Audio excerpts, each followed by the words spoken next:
All right, everybody. Cheers and salutations. Welcome on and all to Americans Learn. My name is Kit. Please be sure to like, comment, share, and subscribe and hit that ring bell notification. That way, all you lovely, beautiful people are made aware when we upload new content upon our, you guessed it, YouTube channel. And today, we have ourselves a fun video. It's the final of the three-part series, the Turkish century, obviously, from Kraut. So listen, if you don't gotta get it, if you don't get it, go figure it out. We checked out part one, separated that into three parts, part two, and separated that into three parts. And now part two, which is only an hour long, we separated it into two parts. This is part two of a part three. Anyways, the numbers are confusing. Anyways, the Turkish century, Kraut. And if there's more content we should check out from Kraut, please be sure to let us know. Give us your feedback. Hopefully with no imagery or commentary about the fall of Constantinople, or its cursed renaming, or anything showing Rome falling apart. My heart can only take so much abuse. So without further ado, we shall continue on where we last left off, and let's get ready to enjoy this video. In a 3, a 2, and an uno. Still deeply affects the country to this day.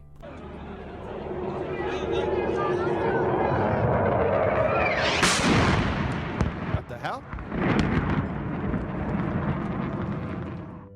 With the country increasingly boiling in social conflict, in 2016, sensing their chance, a group of Turkish officers attempted a coup, but they overestimated their chances at success drastically. The Turkish army had at this point in history harmed every group there was in this country. Instead of welcoming the army, the public flooded the streets in protest and stopped them. This was one of the most important moments in recent Turkish history. The army had dominated over this country in the name of its republic's founder to rein in on anyone who would in their view challenge that founder's vision. That domineering shadow was now gone. What remained of the army would now have to be at service to the government. But curiously, despite the coup failing, the post-coup purge came anyway, at the hands of the government. Over the course of the following weeks and months, thousands of not only army officers, but also journalists, politicians and academics who had opposed Erdogan were arrested and put on trial. I remember when this happened. I remembered it's like seeing some news reports about this. And everyone's saying, wow, things are really getting out of hand. This galvanized society even more into an uproar. And then Erdogan used the climate of mistrust to push through his greatest change to the country. Constitutions usually take a 2/3 parliamentary majority to be changed, and the country's constitution had dictated that Turkey was a parliamentary republic, meaning that the president was largely a ceremonial figure and most political powers lay within the parliament. Erdogan overruled the rules and simply scheduled a referendum within a year of the coup, with which he won the powers to change the constitution, making Turkey a presidential republic in which the president, that being him, had almost all executive and political power. This has often been described as the final move into dictatorship. However, it is worth noting that the French Republic is built almost the same way, with a very powerful president. With this new power, Say it with me, folks. Too much power in one man's hands. What could possibly go wrong? vested into the office of the presidency, Erdogan had more power than any political figure since Ataturk to reshape the country in his image. And he could also technically remain president until his death, as long as he kept getting re-elected. And that he did. A presidential system requires strong parties to compete, and with the opposition divided, Erdogan's party is by now still the only party that could rally the votes required to win. However, there is something Erdogan forgot about presidential republics. One thing about France, in which enormous political powers are vested within the office of the president, is that the president is also the single most hated political figure in the country. The reason for this is very simple. The more power a democratically elected leader has, the more he is responsible for when things go wrong and when things... Why are we here? Just to suffer? Yes, Monsieur President. And I know a lot of people aren't a big old fan of Macron. And let's face it, one who has too much power One who's at the top of everything is the one to be blamed for everything once stuff goes hams. Hams. Hams. Go wrong in France, as they often do, the people of France put the blame on the one person who has the most power. Turning Turkey into a presidential republic with many powers vested into the office of the president made Erdogan more powerful, but it also made him more unpopular over time. With all the increased responsibility, it was him who Turks increasingly held to account when things went wrong. With Erdogan shifting into more right-wing and Islamist positions, the political field started to change again. Erdogan allied himself with the far-right MHP, however, with some unintended consequences. In late 2019, Erdogan announced he intended to add changes to the country's laws on rape and sexual assault based on Sharia. Under Sharia, the Yeah, that's going to go swimmingly well. punishment for rape is that the rapist is forced to marry his victim. You might just say that this is really just punishment for the victim, but women's rights aren't exactly something people cared about in the 7th century. But women today do care about their rights. So the result of this political move were widespread protests by women, and also that all women members left the MHP after it approved of Erdogan's suggestion, forming a new far-right party of mostly secular women. The field of opposition to Erdogan is large. It includes a Kurdish Liberal Party, the Workers' Socialist Party, and the newly reformed Republican Party. The political field in Turkey is also drastically changing. A new generation of urban youths lean more to the left wing. There's now a secular far right, and curiously enough, after decades of voting for the far right and Islamists without their lives improving much as a result, poor farmers in the very east of Anatolia started voting communist. What all the Man, Erdogan, you're doing a fantastic job. Fantastic job getting everybody to hate you. He's a great unifier. Oh man, I think he's still in power. Yeah, that's true. That dumb statement right there. But yeah. Okay, so he might be in power still, but keyword is but. Everybody hates you, buddy. these opposition parties share in common, however, is that they wish to have a return to the old parliamentary system of the Republic and away from the presidential Republican system. And if that will happen or not is yet to be seen. In 2019, Erdogan had his biggest defeat yet when his party lost the mayoral elections in his home city and the AKP bastion of Istanbul. One last time. Constantinople. It's a good name. You don't need to rename it. I dream for the day of Constantinople's return. Enraged by the results, he ordered another election, claiming there had been election fraud. However, that backfired drastically. Annoyed with being called to vote again, the people of Istanbul voted for the Republican candidate. However, Erdogan is still widely popular despite losing his home city, especially in the countryside. So it is hard to tell where this country will be going next in its elections throughout the next years.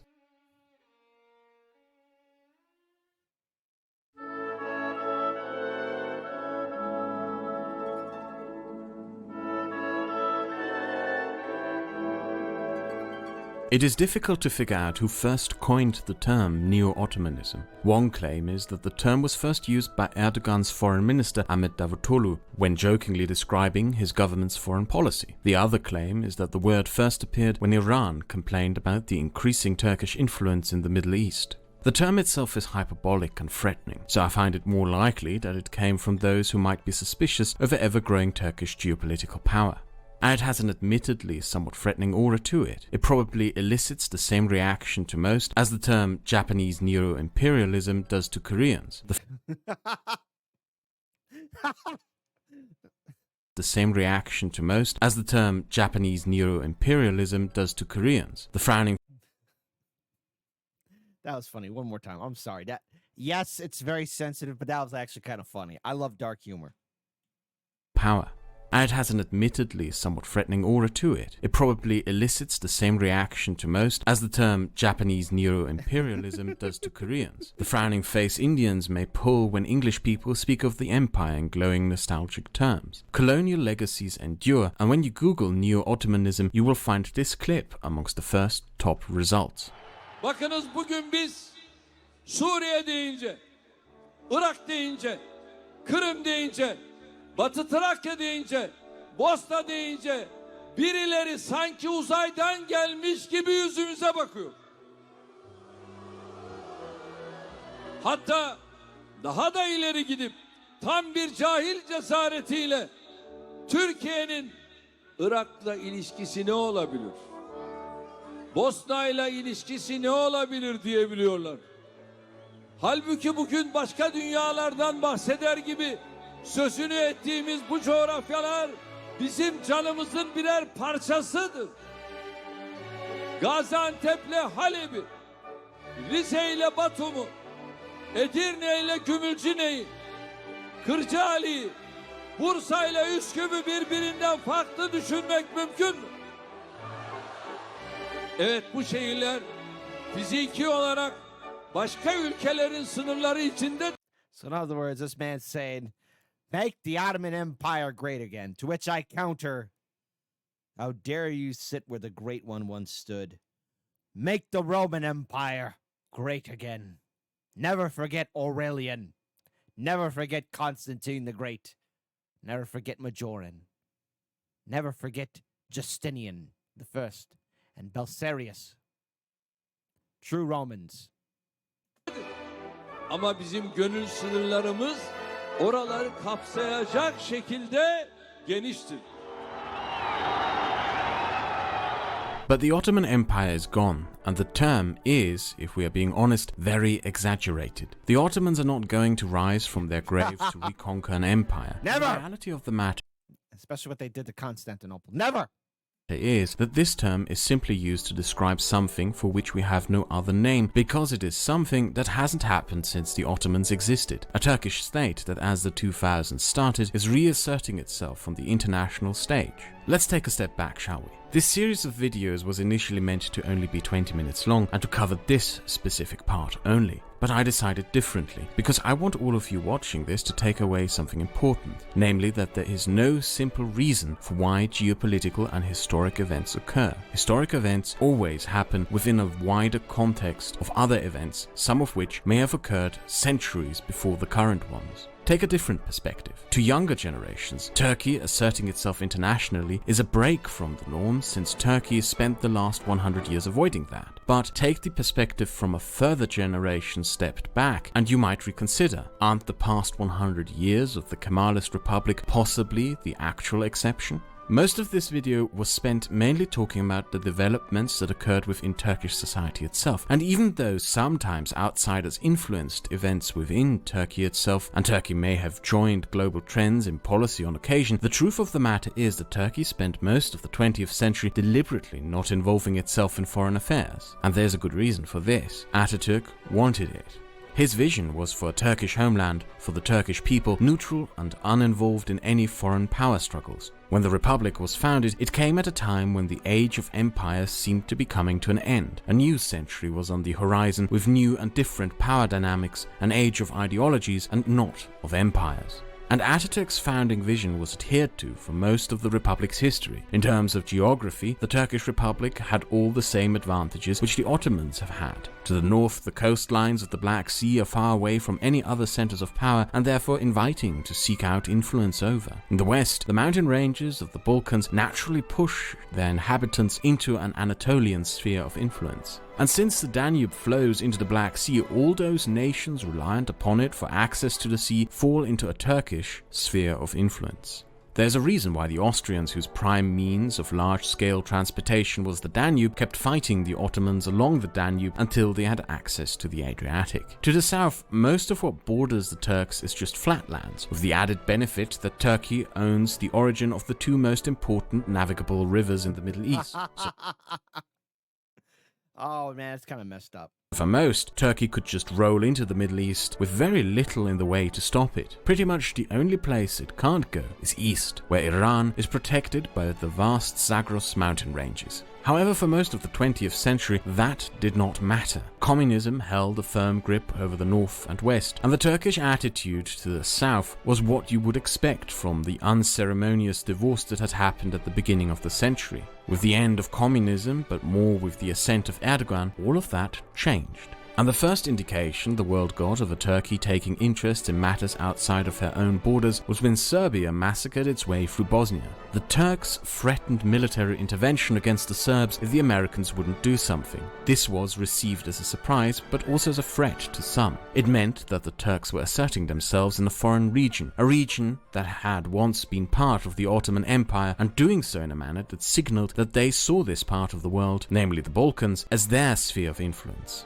Simplistic minds who claim that this is a Muslim expansion are however wrong, because barely over a decade after the Turks threatened the Serbs with war, the Turkish president was welcomed in Serbia.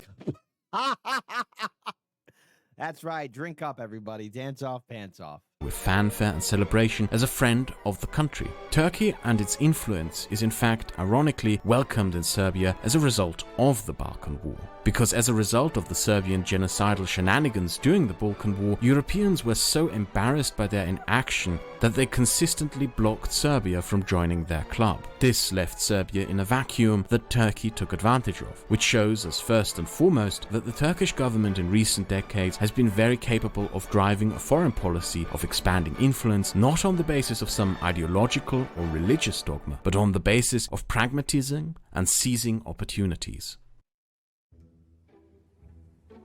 The Balkans were, by most, seen as a poorhouse or as a poor lunatic asylum, especially by Europe. If you live here, you may have yourself read the tabloid fearmongering about thieving Serbs, creepy Croats, and sleazy Romanians. There was a widespread European attitude of, by and large, leaving the place to itself, which the Turks used to move in to build economic spheres of influence. Political influence is, however, limited. No Balkan country will ever act on behalf of Turkey, and most of the Balkans still look towards the European Union. But Turkey's economic influence is noted. Even though it may not result in direct political power, it does result in soft power.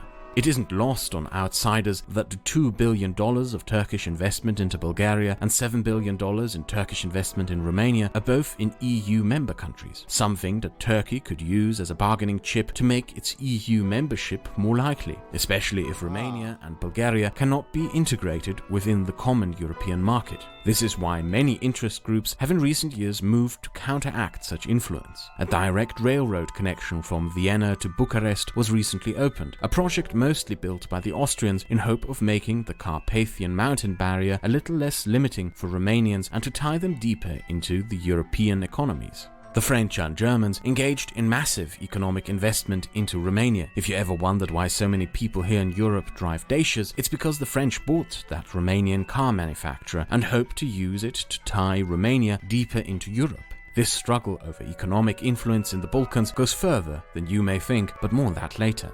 Let's for now return and go south again.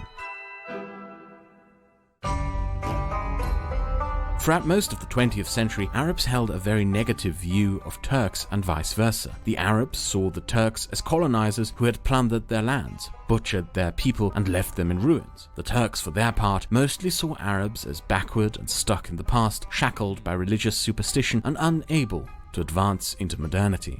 However, as the century came to a close, attitudes started to change. As a generation of Turks became more religious, their views that the Middle East was one of a place they wished to culturally reconnect with. And to the Arabs, Turkey seemed to look more prestigious as time went by, a comparably wealthy country. But that wealth was not the result of conveniently sitting on a large pile of oil, but out of work and industry and innovation. The only Muslim country to ever defeat Western countries in open war. A majority Muslim country that was respected and seen on equal standing with European powers. Since the collapse of the Caliphate, there has not been a majority Muslim state or other entity in the world that could proclaim to be the representative of Muslims in the world, or carry a prestigious role in the name of the Muslims of the world. Some tried, all failed. Technically speaking, this wasn't even true of the last Caliphate, as it constantly bickered and fought with other Muslim states. But nonetheless, with the increasing rise of Islamism and with the failure of socialism and nationalism throughout the Arab world, leaving a societal gap for Islam to claim a role of being a unifier across cultural boundaries, the desire to find a unified Muslim voice, or someone who was willing to speak for the world's Muslims, grew, and that role is something that Turkey under Erdogan has in recent years increasingly tried to slip into. Erdogan took on the mantle of being the protector and guardian of Muslims around the globe, no matter if they were Shia, Sunni or other. He increasingly berated Israel over Palestine, picked fights with India over its treatment of Muslims, continuously confronts Europe over its treatments of Muslim communities, vocally condemns Burma over its treatment of the Rohingya, constantly criticizes Russia over its treatment of Muslim minorities, and is one of the few countries who publicly condemns China over its treatment of the Uyghurs. The latter is especially relevant. There are over 1 million Uyghur Muslims locked in gulags and mistreated in Western China, and all Muslim countries in the world remain silent. All of them do not wish to sour their relationship with China, all except for one, and that does not go unnoticed by Muslims across the world. And it works. Turkey is, especially amongst Muslim communities and majority non-Muslim societies, seen as the country that will stand up for them. If you ever wondered why the United States had a member of Congress who denies the Armenian genocide, it is because of an increasingly well-connected network that Ha! Didn't see that one coming out of left field. No pun intended. Erdogan has been building a vision of a unified Islamic political bloc around the world.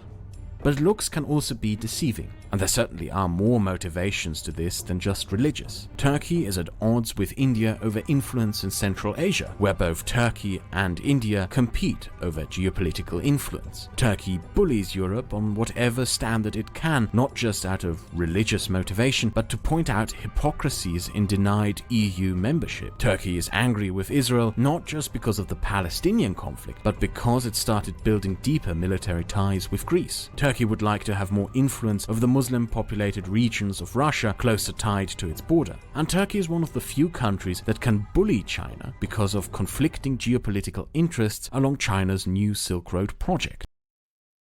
Hold up. Okay, so yeah, the map looked a little bit upside down, but okay, I could see it now. I was wondering, like, what the hell's going on here? But the map is somewhat askew, but there you go. All of the supposed concerns over the treatments of Muslims in the world happen to conveniently coincide with Turkish geopolitical ambitions and conflicts. It is therefore hard to tell if the proclamations of being the protectors and leaders of Muslims in the world are sincere or just a facade to hide the true political ambitions behind them. Is Turkey under Erdogan really trying to be a leader of the Muslim world, or is that just a nice banner to hide the building of regional power?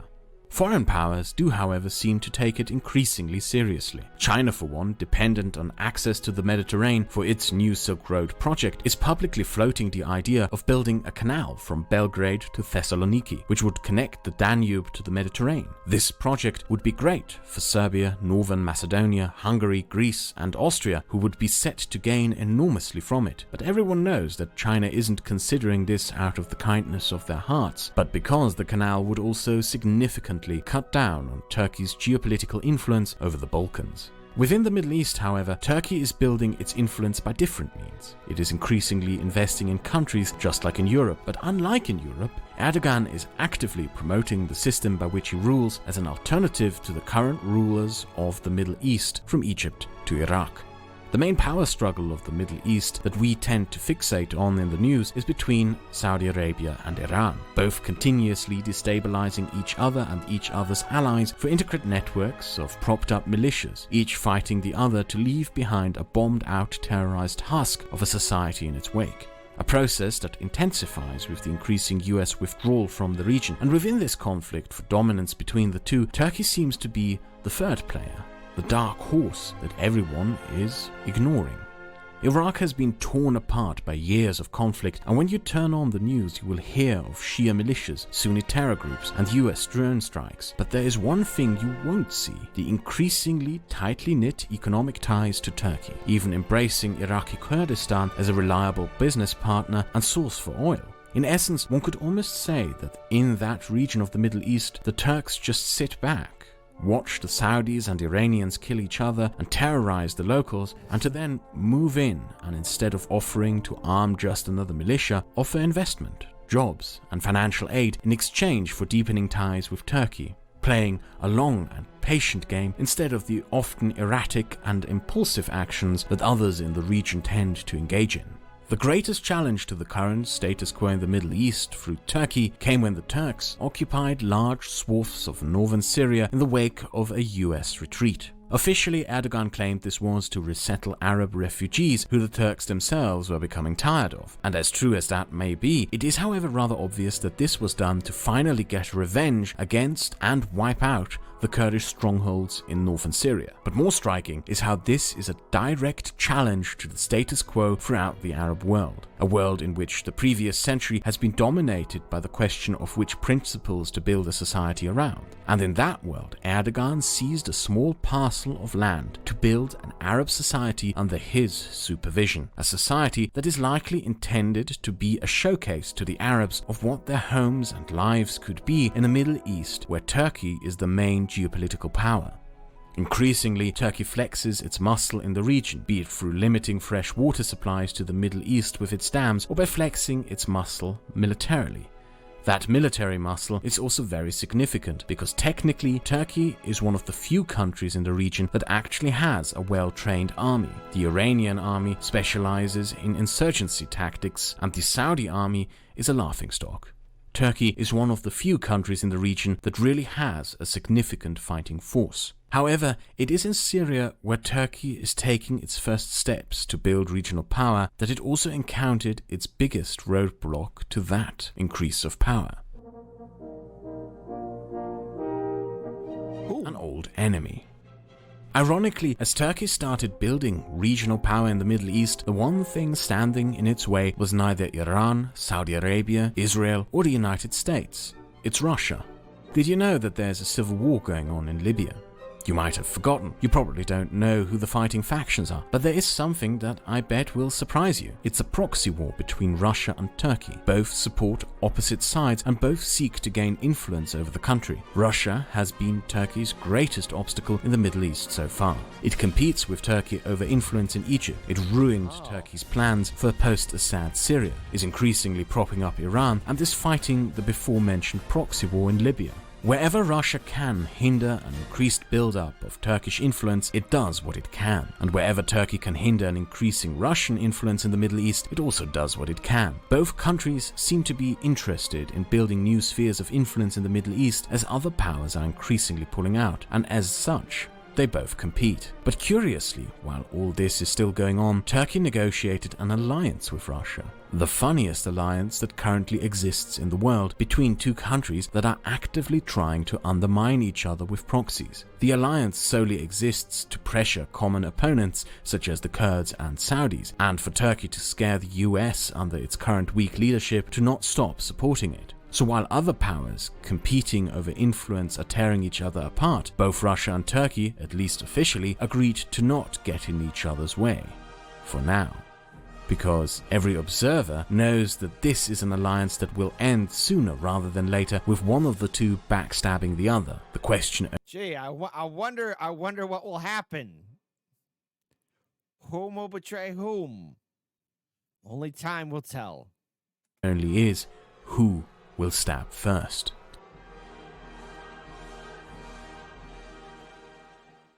However, we should not forget that there is also large-scale public opposition to Turkish involvement in foreign matters domestically. There have been brawls in the Turkish parliament, riots on the streets, protests and vicious political exchanges over Turkey's increasing involvement abroad. Many Turks, even if they are not in 100% agreement with everything Ataturk did, or even disagree with him entirely, still believe that he was right about one thing in particular, that Turkey should stay out of foreign wars. Turks may like the idea of their country being more important on the international stage, of its word carrying more weight abroad, but many draw the line at seeing Turkish soldiers on foreign soil. This political debate is one of the most heated in Turkey right now and often overlooked by foreigners. It especially flared up in recent years when some of the Turkish soldiers sent across the border into Syria came home in coffins. However, the vacuum of power in the Middle East, the beneficial geography, and the threat of Russia all combined seem too tempting for Turkey to not seek out more influence in the region. No matter which prime minister may be elected, it is very much doubtful that Turkey would simply stop seeking out and expanding its influence over the Middle East if Erdogan is pushed out of power. It is therefore more likely than not that you will be hearing more of Turkey as it becomes more prominent in the Middle East as the years go by. When looking at the past millennia, one could almost see the past century as a mere self-imposed break by the Turks to restructure themselves in a post-Ottoman world. Centuries spent in expansion and innovation, interrupted by a break to adapt into a modern world. Modern Turkey is a democratic society or an unstable republic. Which one of these depends on your perspective. You can see it as one of the freest, if not the freest society of the Middle East, or as one of the least stable democracies of Europe. It stands at the crossroads of two continental and multiple cultural spheres within a geography that centuries of social upheaval and change could not alter the importance of. The story of how it came to be is unique in this world. It is the story of a journey of a people from one end of the largest mass of land to another, of two empires, of a revolution whose impact on the Middle East cannot yet be measured. Turkey is a country that you will be hearing more of in the near future, as it leaves its self-imposed isolationism of the past century behind to seek out influence within the wider Mediterranean. If that is good or bad is for you to decide. It will be building wider influence in the Middle East and probably try to reshape Arab societies in its own image. And for all we know, it will have a role to play in Europe as well.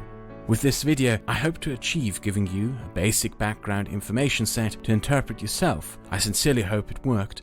Thank you for watching.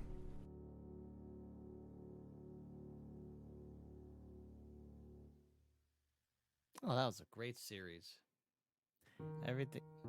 If you wish to support my channel and want me to make more videos, you can do so by becoming a patron or donating via PayPal. Links to how you can support the channel are in the description. I didn't promote them in the last two videos as it didn't feel right to do until this project was finished. In the next video, I intend to talk about the history and its impact of Mexican-American border relations. If you wish to know what topics I will cover in the future, there's a to-do list in the description in which I list all topics I wish to cover in the future. For this video, I would like to thank Alpmapper, a Turkish artist and Poland ball enthusiast whose YouTube channel you can find here and in the description. I would like to thank Turkbud, a Turkish artist who is also open to commissions whose art stations and Behance accounts you will find here and in the description. I would like to thank Bagyan, a Turkish painter, sculptor and 3D artist open for commissions of who you will also find her art station and her Instagram here and in the description. I would like to thank Paint and Politics, who runs a YouTube channel similar to mine, which you can find here and in the description. I would like to thank Nomad Star, an artist also open for commissions whose YouTube and DeviantArt you will find here and in the description. I would also like to thank Winter Owl, Chikuzen, Teabag, Pile of Trash, Flying Tonk, and $5 Note. Instagram and Twitter accounts will also be in the description. I would also like to thank my dear friend Archie, who basically was the fact checker throughout the last two videos, reading the scripts, making sure there were as little mistakes as possible. The fact checker just got wrong the name Constantinople. It's not Istanbul. It's Constantinople. You can find her Twitter here and in the description. I would also like to thank Jeff Holiday, a YouTuber who makes videos debunking pseudoscience, and Arkin, a liberal political commentator, for contributing voice lines to this video. Finally, I would like to thank all the supporters of this channel, all the patrons and donators via PayPal for keeping this channel running.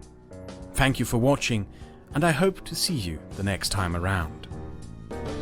The books which were used as sources and inspired this video are Turkey, The Insane and the Melancholy by Ece Temelkuran, Prisoners of Geography by Tim Marshall. I also happen to own the German translation of that book and can recommend it highly to any German readers. Türkei verstehen, von Atatürk bis Erdogan by Gerhard Schweitzer was the main source used for this video, And the problem, however, is that it is only available in German and not translated From Germania. can't trust Germania. But okay, why not?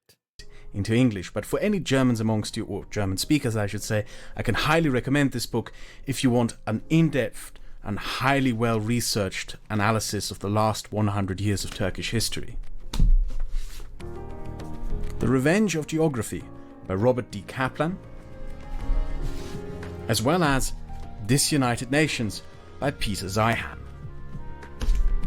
I will also be leaving a couple of links to various papers and articles in the description for further reading. Last but not least, I would like to thank a long-term supporter of this channel, Count Klimov, for donating this X-Pen drawing pad, which reduced the time spent drawing for the videos drastically. Thank you very much. Beautiful. Absolutely beautiful. Well, first of all, the whole series, from beginning to end, has been very informative about the history of the Turkish Republic, the politics from the fall of the before the rise of the Ottoman Empire, through its time of existing, to its fall, to its reformation into being a republic, and everything that's facing now in the modern day and age. Now, in all seriousness, I do encourage all of you to please support Kraut. Check out all of his original content again, the original link to this video is in the description box below. My biggest takeaway is that, first of all, I never knew this whole history about Turkey, the complexity of its politics, its formation into being a republic and trying to maintain itself being a republic, and its ever-growing influence, I guess, in international affairs. But hey, all countries do that, because every country thinks that they're king of the world. I mean, it's a story that's all too familiar. Everybody wants to rule the world, but no one wants to save it. Isn't that a sad fact?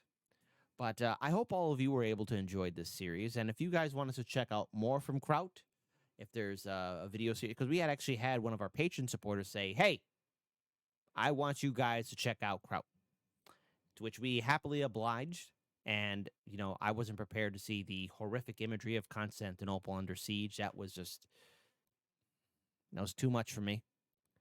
But I enjoyed it. This was a great series, and I would not have been made aware of it were it not for you, our lovely, beautiful subscribers, our viewers. Thank you. So thank you for showing us this. After all, this channel is called Americans Learn, and we got our Learn On. So if you want us to continue to get our Learn On and actually check out these outstanding videos, type in the comment section below. And if there's more stuff from Kraut that we should see, if this is stuff that you guys and gals, you hip cool cats like, the only way you're going to see more of it is if you let us know. So if you don't tell us, we're not going to do it. So if you don't got to get it, if you don't get it, go figure it out. I hope all of you are safe. Please take good care of yourselves and each other. And as for the future, I know right now things seem a little bit unstable. Everybody seems to be willing to go to war. There's madness and chaos, economic instability. But the only way we can get to a better future is by learning from the past and putting aside our differences to build that better future. Someday, just not today. Until then, be awesome, stay cool. Oh, what the hell, one more time. Never forget Constantinople!